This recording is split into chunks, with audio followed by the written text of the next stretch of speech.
To get the most out of using COHO, you can send suppliers the issues directly. To do this, click on Supplier and select the supplier you want to assign.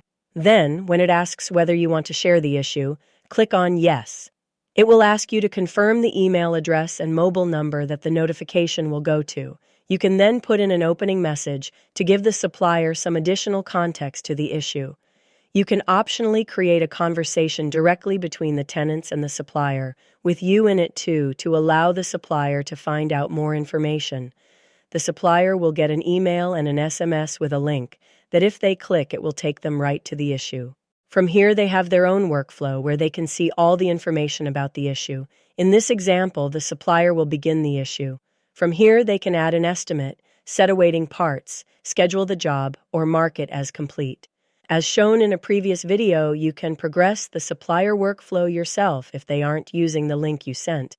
The supplier can use the built-in COHO Messenger to talk directly with you, and if you enable it, the housemates too. Suppliers are given their own dashboard which aggregates all open issues that you have sent them, so they should find it easily. As with the rest of COHO, this all works great on a mobile device, as most suppliers will be on the road.